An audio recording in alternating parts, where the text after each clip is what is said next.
ನಮಸ್ಕಾರ ವೀಕ್ಷಕರೇ, ನಮ್ಮ ಜಿಲ್ಲೆಯ ಇತಿಹಾಸ, ಸಂಸ್ಕೃತಿ ಹಾಗೂ ಹೋರಾಟದ ಪರಂಪರೆಯನ್ನ ತಿಳಿದುಕೊಳ್ಳೋದು ನಮ್ಮೆಲ್ಲರ ಹೆಮ್ಮೆಯ ಸಂಗತಿ.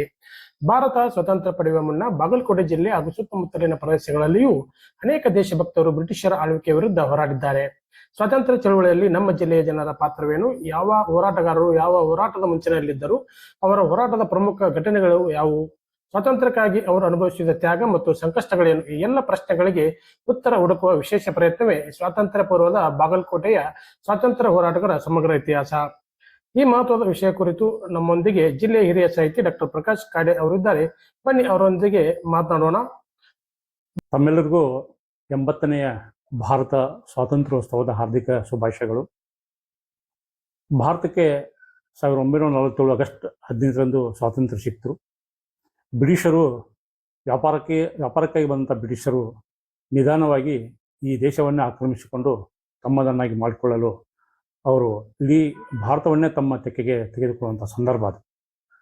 ಅವರ ವಿರುದ್ಧ ಹೋರಾಟ ಮಾಡಿ ಭಾರತಕ್ಕೆ ಸ್ವಾತಂತ್ರ್ಯವನ್ನು ತಂದುಕೊಳ್ಳಲಿಕ್ಕೆ ಅನೇಕ ಚಳವಳಿಗಳು ತಿಲಕರು, ಗಾಂಧೀಜಿಯವರು ನೇತೃತ್ವದಲ್ಲಿ ನಡೆದುವಂಥದ್ದು. ಈ ಭಾರತದಲ್ಲಿ ನಡೆಯುವಂಥ ಚಳವಳಿಯಲ್ಲಿ ಕರ್ನಾಟಕದ, ಅದರಲ್ಲೂ ಬಾಗಲಕೋಟೆ ಮತ್ತು ವಿಜಾಪುರ ಜಿಲ್ಲೆಗಳಲ್ಲಿ, ಅಖಂಡ ವಿಜಾಪುರ ಜಿಲ್ಲೆಯಲ್ಲಿ ಸ್ವಾತಂತ್ರ್ಯದ ಕಿಚ್ಚು ಬಹಳ ಪ್ರಖರವಾಗಿ ಹಬ್ಬಿತ್ತನ್ನುವಂಥದ್ದು. ಇಲ್ಲಿ ಬಹಳ ಮುಖ್ಯವಾಗಿ ಹಲಗಲಿ ಬಂಡಾಯನ ನಾವು ದಾಖಲಿಸಬೇಕನ್ನುವಂಥದ್ದು. 1857ರ ಒಂದು ಪ್ರಥಮ ಸ್ವಾತಂತ್ರ್ಯ ಸಂಗ್ರಾಮದ ಕೈತಾರದು. ನಾವು ಸಿಪಾಯಿ ದಂಗೆ ಅಂತ ಕರಿಬಾರ್ದು ಅದನ್ನ. 1857 ಪ್ರಥಮ ಸ್ವಾತಂತ್ರ್ಯ ಸಂಗ್ರಾಮದ ಹೊತ್ತಿಗೆ, ಅದಕ್ಕಿಂತಲೂ ಪೂರ್ವದಲ್ಲಿ ಇಲ್ಲಿ ಬಾದಾಮಿ ಕಿಲ್ಲೆ ಕೆಡಿಯುವಂಥ ಪದ ಲಾವಣಿಕಾರಿ ಹೇಳ್ತಾರೋ, ಅಲ್ಲಿ ಬ್ರಿಟಿಷರು 1818ರಲ್ಲಿ ಅವರು ಬಾದಾಮಿ ಕೋಟೆಯನ್ನು ವಶಪಡಿಸಿಕೊಳ್ಳುವ ಮೂಲಕ ಬಿಜಾಪುರ ಜಿಲ್ಲೆ, ಅಖಂಡ ವಿಜಾಪುರ ಜಿಲ್ಲೆಯನ್ನು ಪ್ರವೇಶ ಪಡಿತಾರು. ಇಲ್ಲಿ ಬಹಳ ಮುಖ್ಯವಾಗಿ ಹಲಗಲಿ ಬಂಡಾಯವನ್ನು ನಾವು ನೆನಪಿಸಬೇಕು ಅನ್ನೋದು. 1857ರ ಹಲಗಲಿ ಬಂಡಾಯ ಏನಿತ್ತಂದ್ರೆ, ಬ್ರಿಟಿಷರು ತಂದಂಥ ನಿಶಸ್ತ್ರೀಕರಣ ಕಾಯ್ದೆ ಬಂತು. ಅಂದ್ರೆ ಯಾರೂ ಸಹಿತ ಆಯುಧಗಳನ್ನ ಇಟ್ಕೊಳ್ಬಾರ್ದು, ಅವನ್ನೆಲ್ಲ ತಂದು ಒಪ್ಪಿಸಬೇಕಂತ ಹೇಳಿ. ಇದಕ್ಕೆ ಪ್ರತಿರೋಧವಾಗಿ ಹಲಗಲಿರುವಂಥ ಬೇಡರು ತಮ್ಮ ಅದು ಆಯುಧಗಳನ್ನಕ್ಕಿಂತ ಅವರು ಬೇಟೆ ಆಡಲು ಬಳಸುವಂಥ ವಸ್ತುಗಳಾಗಿದ್ವು ಅಂತ. ಅದು ಕೃಷಿ ಕಾಯಕ ಮಾಡುವಂಥ ವಸ್ತುಗಳಾಗಿದ್ದವು. ಅವೆಲ್ಲ ಕುಡುಗೋಲು, ಕುರುಪಿ, ಬರ್ಚಿ, ಕತ್ತಿ, ಮನೆಗೆ ಏನಿರ್ತಾವೆ ಬಂದೂಕು, ಕಾಡ್ತೋಸು, ಅವನ್ನೆಲ್ಲನೂ ಒಪ್ಪಿಸಬೇಕಂತಂದಾಗ ಇದಕ್ಕೆ ಪ್ರಬಲವಾದ ಹಲಗಲಿ ಬೇಡರು ವಿರೋಧ ಮಾಡ್ತಾರೆ. ಅವ್ರು ಒಪ್ಸಕ್ಕೆ ಹೋಗಲ್ಲ. ನಾವು ನಮ್ಮ ಆಯುಧಗಳನ್ನ ಒಪ್ಸೋದು ಅಂದ್ರೆ ನಾವು ಒಂದು ರೀತಿಯಿಂದ ನಿರ್ಜೀವಿಗಳಾಗಿಬಿಡ್ತೀವಿ, ಜೀವಲ್ಲಂಥ ವಸ್ತು ಆಗಿಬಿಡ್ತೀವಿ ಅನ್ನೋ ಕಾರಣಕ್ಕೆ ಬಹಳ ಪ್ರಬಲವಾಗಿ ವಿರೋಧ ಮಾಡಿದಾಗ ಅವ್ರು ಒಪ್ಸೋದಿಲ್ಲ. ನಿಶಸ್ತ್ರೀಕರಣ ಕಾಯ್ದೆ ವಿರುದ್ಧ ಹೋರಾಟ ಮಾಡಿದಾಗ ಬ್ರಿಟಿಷರು ಭಾಷೆಯಿಂದ ಬಂದು ದಾಳಿ ಮಾಡುತ್ತೆ. ಆಮೇಲೆ ಅವ್ರನ್ನ ಓಡಿಸ್ತಾರೋ, ಬ್ರಿಟಿಷರು ಬೇಡರು ಅವ್ರನ್ನ ಓಡಿಸ್ತಾರೆ. ಅವರೆಲ್ಲ ಆ ಸೈನ್ಯ ಹಿಮ್ಮೆಟ್ಟಿಸ್ತಾರೆ. ಮತ್ತೆ ಪ್ರಬಲ ಸೈನ್ಯ ತೆಗೆದುಕೊಂಡು ಬಂದಾಗ ಅನೇಕ ಹಲಗಲಿಯ ಹೋರಾಟಗಾರರನ್ನ ಬಂಧಿಸ್ತಾರೆ. ಜಳ್ಗಾಬಾಲ ಅನೇಕ ನಮ್ಮ ಇತಿಹಾಸದಲ್ಲಿ ದಾಖಲಾದಂಥ ಸಂದರ್ಭಗಳಲ್ಲಿ ನಾವು ನೋಡ್ತಾ ಇದ್ದೇವೆ ಅನ್ನೋಂಥದ್ದು. ಅಲ್ಲಿ ಈ ಒಂದು ಸತ್ಯಾಗ್ರಹ ಒಳಗಡೆ, ಹಲಗಲಿ ಬಂಡಾಯ ಒಳಗಡೆ ಅಲ್ಲಿ ಹೇಳ್ತಾರ ಅವರು, ಈ ರಾಜದ್ರೋಹದ ಆಪಾದನೆ ಮೇಲೆ ಈ ಒಟ್ಟ ಸುಮಾರು 300 ಬೇಡರನ್ನು ಬಂಧಿಸ್ತಾರೆ. ಆ ಕಾಲಿ ಸುಮಾರು 300 ಬೇಡರನ್ನು ಬಂಧಿಸ್ತಾರೋ.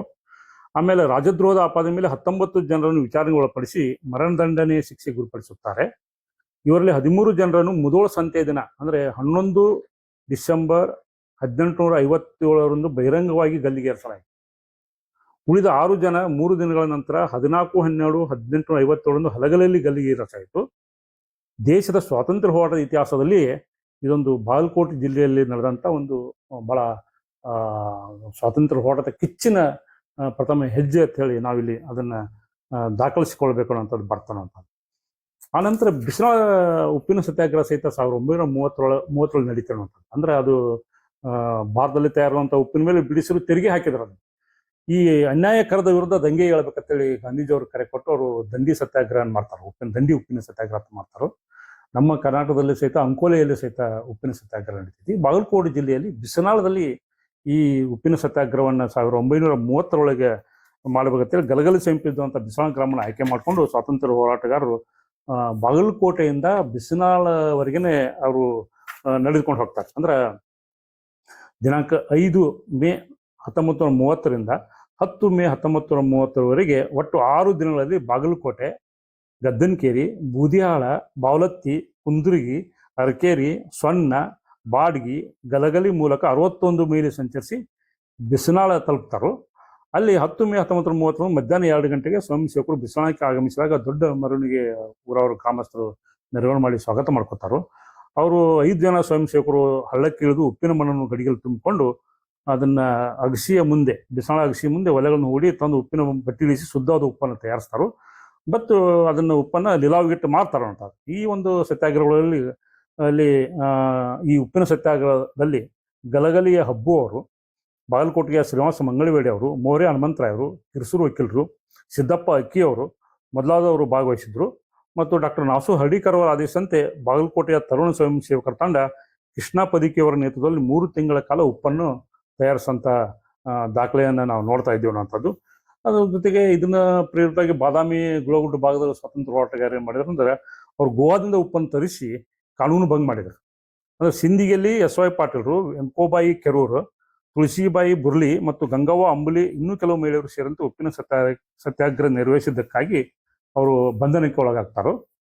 ಇದೇ ವೇಳೆಯಲ್ಲಿ ಬಿಜಾಪುರ ಜಿಲ್ಲೆಯ ಹೊನಗನಹಳ್ಳಿಯಲ್ಲಿಯೂ ಸಹಿತ ರಂಗರಾವ್ ದಿವಾಕರ್ ಅವರ ನೇತೃತ್ವದಲ್ಲಿ ವಿಜಾಪುರದಿಂದ ಹೊನಗನಹಳ್ಳಿಯ ಹತ್ತಿರ ಡೋಣಿ ನದಿಗೆ ಹೋಗಿ ಉಪ್ಪನ್ನು ತಯಾರಿಸ್ತಾರೆ. ಸಂಜೆ ಸಭೆಯಲ್ಲಿ ಲಾವ್ ಮಾಡಲಾಗಿ ಈ ದೇಶಿ ಉಪ್ಪಿನಿಂದ 35 ರೂಪಾಯಿ ಬಂದು, ಇದೇ ಪ್ರಕಾರ ಪ್ರತಿದಿನ ಒಬ್ಬೊಬ್ಬರು ಡಿಕ್ಟೇಟರ್ಶಿಪ್ನಲ್ಲಿ ಉಪ್ಪು ಮಾಡುವ ಸತ್ಯಾಗ್ರಹ ನಡೆಸುತ್ತಿತ್ತು. ಹನುಮಂತರಾವ್ ಮೋರೆ ಅವರು, ಶ್ರೀನಿವಾಸರಾವ್ ಕಜುಲಿ ಅವರು, ಕಾಕಾ ಕಾರ್ಖಾನಿಸ್ ಮೊದಲಾದ ನೇತೃತ್ವದಲ್ಲಿ ಸತ್ಯಾಗ್ರಹ ನಡೆಸಾಯಿತು. ಇವರನ್ನು ದಸ್ತಗಿರಿ ಮಾಡಿ ಜೈಲಿಗೆ ಹೋದಂಥ ಸಂದರ್ಭವನ್ನು ನೋಡ್ತಾ ಇದ್ದೇವೆ ಅಂತದ್ದು.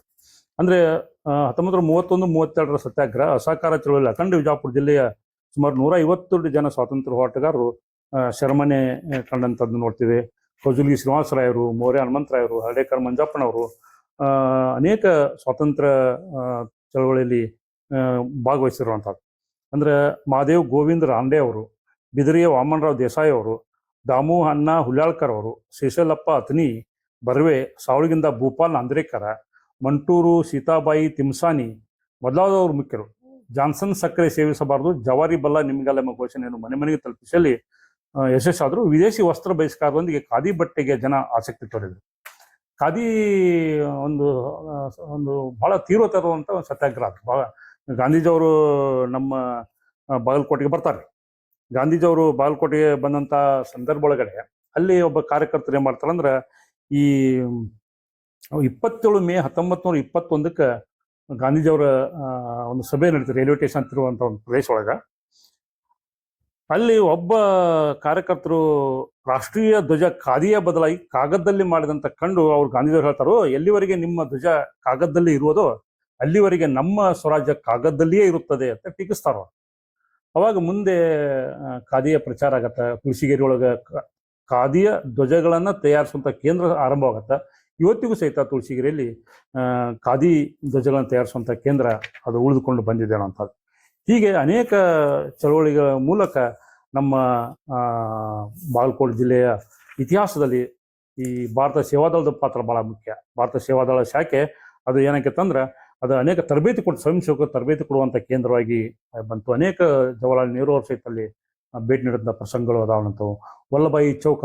ವಲ್ಲಭಾಯಿ ಪಟೇಲರು ಅಲ್ಲಿ ಭಾಷಣ ಮಾಡಿದ್ದಕ್ಕಾಗಿ ವಲ್ಲಭಾಯಿ ಚೌಕ್ ಇವತ್ತಿಗೆ ಬಾಗಲಕೋಟೆಯಲ್ಲಿ ಅದು ಜನಪ್ರಿಯವಾಗಿದೆ.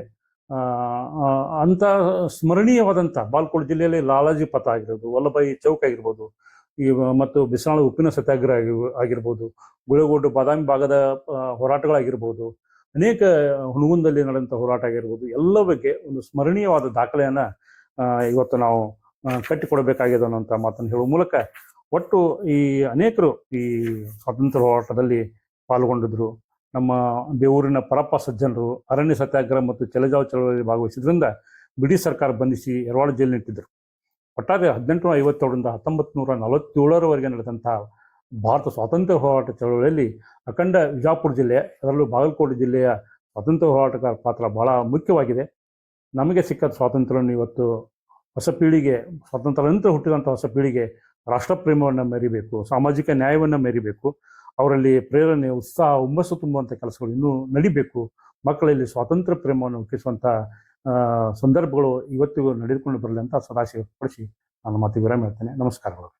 ನಮ್ಮ ಸ್ವಾತಂತ್ರ್ಯವೆಂಬುದು ಕೇವಲ ಒಂದು ದಿನದಲ್ಲಿ ದೊರೆತದ್ದಲ್ಲ, ಅಸಂಖ್ಯಾತ ದೇಶಭಕ್ತರ ತ್ಯಾಗ, ಹೋರಾಟ ಮತ್ತು ಬಲಿದಾನದ ಫಲವಾಗಿ ನಾವು ಇಂದು ಸ್ವತಂತ್ರ ಭಾರತದಲ್ಲಿ ಬದುಕುತ್ತಿದ್ದೇವೆ. ಬಾಗಲಕೋಟೆಯ ಸ್ವಾತಂತ್ರ್ಯ ಹೋರಾಟದ ಇತಿಹಾಸವು ನಮ್ಮ ಜಿಲ್ಲೆಯ ಹೆಮ್ಮೆಯ ಅಧ್ಯಾಯ. ಈ ಇತಿಹಾಸವನ್ನ ಮುಂದಿನ ಪೀಳಿಗೆಗೆ ತಲುಪಿಸುವುದು ನಮ್ಮೆಲ್ಲರ ಜವಾಬ್ದಾರಿ.